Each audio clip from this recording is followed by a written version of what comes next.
Oh shit.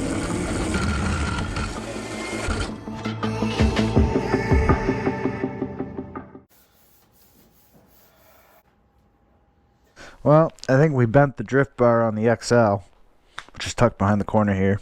Matter of fact, I know we did. Let me show you how to tell. Right after we move all this stuff. Oculo removo. That'll do. Now I'm going to try my best here to show you so that hopefully you can see. But what you want to do, stand it upright, put it up against a flat wall, and then you'll notice that with your wheels up against the wall,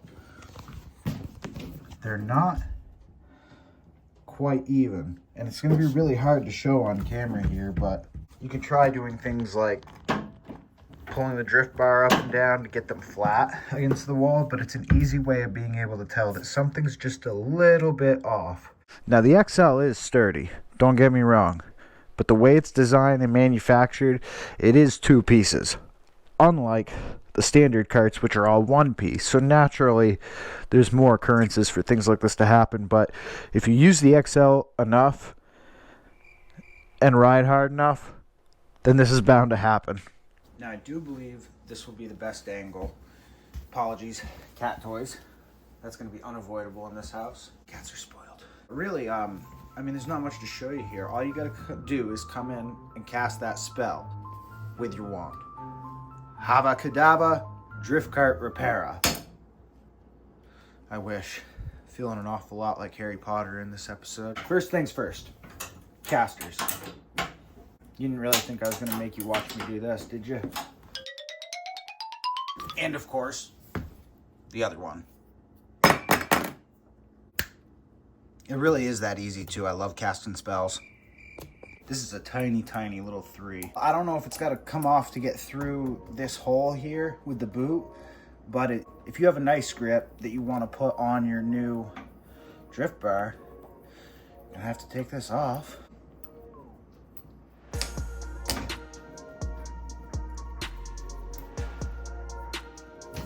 This is a 5. You're going to need a screwdriver for these plastics down here, and I don't know what else.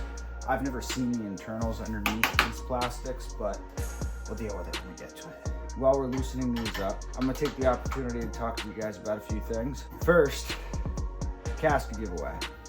I am not gonna lie, I'm normally not one to have a bunch of expectations or anything of y'all, but I was a little disappointed in the turnout of people that were interested in trying to win those. So, for all intents and purposes, I'll put the thumbnail here, as well as include the link to the video in the description. There's got to be a better way to get at this one. I'm just trying to loosen it up so I can go at it straight and spin it fast. It looks like I know who the winner is going to be, because not too many people decided to participate. But I literally told y'all I'm going to be picking my favorite comment from a certain video I made and giving away a free pair of starter casters. For those of y'all that don't know, they basically look like this. These are the wide casters. The only difference, sticker. Instead on the starters, it's kind of like, not embroidered, I can't think of the word right now. It's worked into the metal and they're not shiny. They're kind of a dull silver, slightly less bulky and heavier duty hardware, and therefore not rebuildable, but they are the same width. The starter casters from Taxi Garage and the wide casters, same width. So I mean, that's why they both can run these orangutan durian wheels. I'm gonna be giving a set away, folks. I hope some more people go watch that video and choose to participate in that giveaway, because I'd like to do more. There we go, we got these all loosened up now. I'm hoping y'all can see this well now. This fell off from somewhere here too. Oh, top side, my bad. God damn, is it always so smoky in? So these top brackets hold this rubber piece down to the actual metal bracket that's screwed through the cart, and you can see where the stamp was from this. But at this point, this is free. And if the lighting changes throughout this video, I apologize, folks. It's getting dark out early here. And one thing I did want to point out, there's no panel / brace on what would be the left side of the kart if you were sitting on it. But there is over here, and you can tell that's where the drift bar mounts at its first pivot point. So just to show there is extra support, I guess, where that plugs up. Now, let's get these covers off. Let's see what we're working with. I see there is 2 Allens on the other side, but... Yeah, same thing on the other side, the left side of the kart if you were sitting on it. So, what we gotta do, come around over here. Sorry for the terrible angle, guys. Easy. I just tried to drop, I didn't even see it, but... One more thing while we're at it. I'm gonna practice what I preach and show you that I'm keeping things organized. Now at this point I did have to flip it back over, but pretty simple. Just these brackets holding it down now. And I actually lost a screw on this side. It's got one long enough holding this piece of plastic in, but it wasn't thick enough to actually thread. So I figured at some point it would fall out. It didn't. Oh, I guess it did catch a little bit. Oh, it's backing out. No wonder we didn't lose it. It worked. Other side. You know what I don't think I've ever mentioned before? Where I get my stickers and stuff. This big old Like Hell one, I did have to cut off some pieces that weren't going to stick very well. This one's very thin. And this material, however they did this metal and painted it, it's not very good for stickers in general, but I'll leave a link below to where I got this, as well as it's the same place I get my Instagram and YouTube stickers with my handle on them. Custom made, obviously.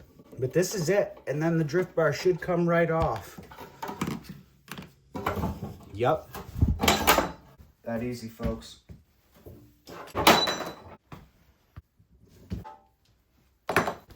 Everything that came off, the casters, the grip, naked kart, and the drift bar, and all the hardware, the boot, everything. Let's get into this and make sure they included everything. I'm sure they did. Those guys are awesome. Always. So this is actually a lot less intimidating than I thought it would be. And it's a lot less screws and bolts than it looks like. So everything we need is in here. And just take my word for it, bolt for bolt. If you need to see where something goes, you can rewind to the first part. But otherwise, we're just going to time-lapse this. What? I didn't want to adjust the... I just want to say real quick, this literally came with everything you could possibly need.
So I still got to switch the grip and put the casters back on, but it is done.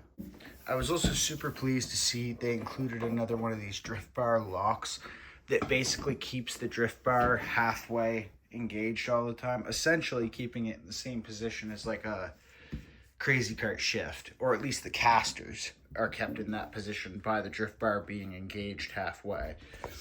I don't know if you can tell, but for installation purposes, it's very handy how it goes through the pole here and into this piece of plastic that's threaded to keep it there. It is cool that it comes with a grip on it, stock from Razor. Well, from Taxi Garage, but it's a Razor grip. But yeah, we got an upgraded one. Okay, so our new drift bar is on. our wide casters, and our upgraded gripper back on, we're good to go. And apologies it wasn't a very exciting video this week or anything big, guys, but I've been meaning to do this and wanted to make a video out of it.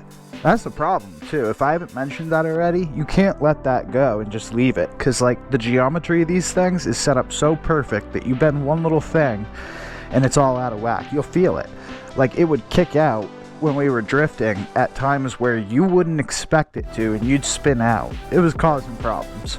As always, Taxi Garage was awesome. They sent everything that was needed, every screw, bolt, bell and whistle. They even had parts included I didn't think that might be.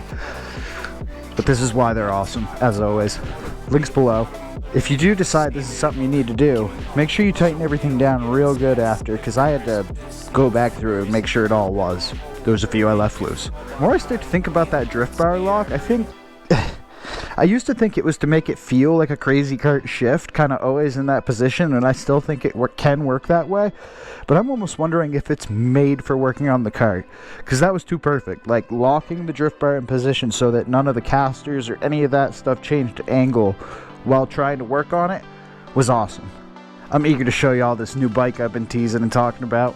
We're not even done with the RSF yet. I'm still building out of Sur-on, more karts. Tons of surprises to come though. A new bike will probably be the next video. Speaking of the next video, we will be picking the winner for the Crazy Kart caster giveaway, as well as announcing it in the next video, so definitely stay tuned. And this is normally when we'd ride it and show that we fixed it correctly, but winter and stuff. So enjoy a montage of older XL footage for now. And as always, stay tuned. And thank you. Here we have the Rare and Recluse Cruise on.